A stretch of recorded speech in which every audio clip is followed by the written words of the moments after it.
school shootings that's going on, you know, it is very, very scary for a parent, and I'm sure it's very scary in there for the students right now.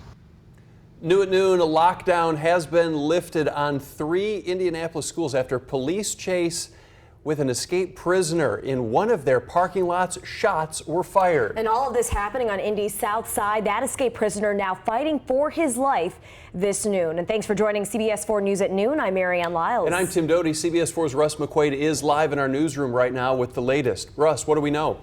We know that the escaped prisoner was named John Foster. He was out of Kentucky, and he was captured in the parking lot of Perry Meridian Middle School this morning. That prompted the district to lock that school down. The high school and another middle school were also locked down in the area. I EPd tells us that some of their officers and U.S. Marshals have been following Foster for several days. He was an escapee from Kentucky on a work detail. They say he has close ties to the Indianapolis area, a girlfriend on the south side, and this morning they were tracking him. Foster noticed he tried to flee in a stolen SUV, the same vehicle he stole in Kentucky when he made his escape. He ended up at Perry Meridian Middle School, and officers then say they saw the suspect pull out his weapon. And that's when a reserve I EPd officer who happened to be working security at the middle school fired a shot. Investigators not say if that's clear if the bullet actually hit the suspect, because they believe that the suspect shot himself in the neck. He's now listed in very critical condition at Eskenazi Hospital. Some parents with students at the schools that were placed on lockdown rushed to the scene to check on their children. Actually, I got probably about 3 different phone calls, because I got one from the superintendent and I got one from the principal here, and then I got another one from the principal saying that everything was resolved, but once I got here it didn't really look resolved. No students were harmed at all during this incident. Everybody was safe in the building except for a handful of kids who were outside in PE class. And then, of course, the investigation continues down the south side. And we are waiting to hear from some of our news gathering partners in northern Kentucky, as a briefing is being held by the sheriff's department down there that will fill us in on Mr. Foster's run from the law that ended tragically on the south side of Indianapolis. Live in the newsroom, Russ McQuaid, CBS4 News. Russ, thank you. And Metro Police continue to look for whoever shot and killed 2 teenagers overnight. The victims, 17-year-old Coriana Johnson and 18-year-old Michaela Mitchell, were found in a vehicle. This was on Berwick Avenue on the near northwest side of Indianapolis around 11:30 last night. You can see those officers there on the scene at that time. Police believe the 2 may have been visiting from out of town. We don't think this is a random act. We think they potentially knew the assailant. Anyone with information about this shooting investigation is asked to call Crime Stoppers, and you can do that anonymously by calling 262-TIPS. And this homicide investigation, just another example of the violence that Indianapolis has seen lately. Community leaders are concerned because, once again, it involves young people. This is part of the reason they got together today to host an anti-violence rally on Indy's northeast side. CBS4's Jillian Dean was there and has more on their effort. Jillian, this was really impressive when you saw these kids today. It really was. It was a bright spot after hearing about all this violence. You know, some of the students at Tinley Preparatory Academy, they might be having a better Monday right now thanks to the greeting they got. Take a look at this. Those are community leaders from schools and churches. They joined city officials to form a receiving line, encouraging those students as they got to school today. Tinley Prep is an all-boys middle school, and school leaders say it's designed to help those young kids who are from urban areas to be successful scholars in the future. Well, Marion County Juvenile Magistrate Judge Jeffrey Gaither and State's Attorney Josh Minkler helped organize that effort today. Gaither says they wanted to show those boys that the community cares about them, a message some students say they definitely received today. Coming from the community that I come from, I think is very important, because I live in a low-income neighborhood and we don't really have a lot of inspiring people out there. So the people that are here doing this for us, I think it's amazing that they are. Don't let somebody else's perception become your reality. Wake up every morning with the idea of being successful for that day. So, you know, it really does come down to individual decisions, so you must choose wisely. Now, organizers say they're hoping to plan similar rallies at other schools like John Marshall High School, Avondale Meadows Academy within the next month or so. So they really hope to recreate this again in another school. But like you guys said, it was really cool to see the kids smiling when they came in. You know, definitely unexpected. They were sleepy. You know, it's Monday. But they were Did they know this was going to happen? I don't think a lot of them did. I think, well, based on their faces at least, what I'm picking up, a lot of them were like, what is happening? But when they went through the line, you could just see how exciting it was for them to kind of start the day like this. Encouragement is great to see because they're headed to school doing good. All right, Jillian Dean, thank you so much. And just before weather, here's a live look outside. We see a little more blue, Lindsay Riley, than maybe we had a few hours ago. Is that right? Things are improving, but it's a slow process. So depending where you live right now, you are seeing a little bit more sunshine south of the city, still socked in with those clouds north of the city. Up in Lebanon, that will be clearing over the next hour or two. A little bit brighter in the city, and then down in Brown County, the sun is shining. I'll talk about how long these above average temperatures are going to stick around, and our next chance for rain, which arrives Friday. All right, Lindsay, thank you for that. We got some major economic news to report this noon. Rolls-Royce announcing more than a $500 million investment in Indianapolis. Corporate leaders along with the governor and Indy's mayor were on hand for this morning's unveiling. CBS4's Matt Smith is live outside the company's Indianapolis facilities this noon. Matt.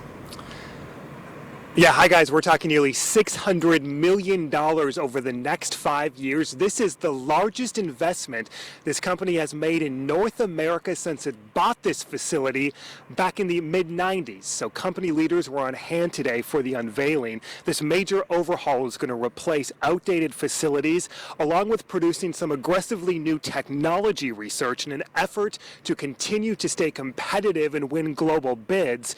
As part of the deal, the company will receive about $35 million in tax credits from both the city and state, along with a big training grant. This is a global company in aerospace that really could have made this nearly $600 million investment anywhere in the world. And to see Rolls-Royce make this kind of investment in modernizing their facility here in the Hoosier State is going to secure these jobs, but also create opportunities for growth and development. All right, so these engines designed here in Indy help power Defense Department and Navy aircraft. State leaders tried to really underscore the impact of this announcement today. 4,000 Hoosiers work here at this Indianapolis plant. A number of them were on hand for this afternoon's announcement. Coming up tonight on the CBS4 News at 5, you're going to hear one-on-one from the president and CEO of Rolls-Royce, the North American operations. For now, reporting in Indy, Matt Smith, CBS4 News. Matt, thank you so much. A reminder to drivers in Noblesville right now, Pleasant Street is closed for the next 2 weeks there in Noblesville. The construction work is part of the Presley Boulevard extension that will run parallel to State Road 37. This entire project is expected to be complete by next year. An ordinance that would ban discrimination based on sexual orientation or gender identity will go before Carmel City Council for a third time tonight.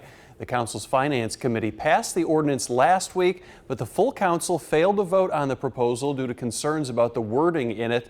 That meeting tonight starts at 6 p.m. Hoosiers, today is your last chance to register to vote for the upcoming November elections. And this deadline that we're talking about today is making a big impact in the Indianapolis mayoral race. CBS 4's Gabby Gonzalez brings us the message that the two candidates are trying to send voters. Well, you can register online to vote or even do so in person by stopping by the voter registration office here downtown. But you have to do that today. The November 3rd election will determine the first new Indy mayor since 2007. Current Mayor Greg Ballard announced last fall he did not plan to seek re-election. Now there are two men vying for his position, Democrat Joe Hogsett and Republican Chuck Brewer. We sat down exclusively with both of these candidates. We asked them about their stance on funding pre-K for low-income families here in Indianapolis. The city estimates 6,000 to 12,000 kids are eligible for this program. While both candidates agree on the importance of pre-K, they feel differently about who should provide the money for pre-K. I don't think that the city of Indianapolis will ever be in a fiscal position to be able to provide a comprehensive pre-K program, nor is it really, in my opinion, the city's responsibility. That continually demonstrates that return on that invested dollar goes a long way. I will continue to support pre-K. We will continue to fund it for the next 5 years. And we have much more of these interviews on our website. Just head to CBS4Indy.com. And if you're unsure about your status when it comes to voter registration, there is an online tool that lets you check on that, verify that everything is good to go for November 3rd. We have that posted also on our website. Just click on this story. Reporting downtown, I'm Gabby Gonzalez, CBS4 News. And happening tomorrow, House Republicans are expected to meet and decide who will replace former House Majority Leader Judd McMillan here in Indiana. McMillan resigned last week suddenly after sending a text message apologizing for anything offensive that was sent from his own cell phone. Now, the Indy Star reporting those texts included a sexually explicit video. McMillan took over the leadership role last year. Fire Prevention Week is now underway, and it's a good time to make sure you have enough smoke detectors in your home and that they're all working correctly. This is some training video we got from the Wayne Township Fire Department. Their crews are visiting schools this week, teaching kids the importance of fire safety and about the need to have working smoke detectors, not only in living room areas, but also in every bedroom in the home. The bottom line is that if you're asleep in your home, that maybe the only thing that's going to save your life is a working smoke detector in your bedroom. And we really want to stress that to people in the community, how important that is. Firefighters are also encouraging everyone to talk to family members about having an escape plan in place. Fire Prevention Week goes through Saturday. Right now, you can get a Halloween costume without spending any money. Just bring a clean, gently used one that you might have to the annual costume swap, re-spook, re-wear, re-scare. This is in Johnson County. Organizers ask that none of the donated costumes have tears or stains, so again, gently use. The event is at the Franklin Cultural Arts and Recreation Center in Franklin, now until 7 o'clock tonight. What a great idea. Isn't it? Yeah. So it just doesn't take up space when you don't want to wear it anymore. And you want a somebody new else one. Does. Yeah. And you get a new one.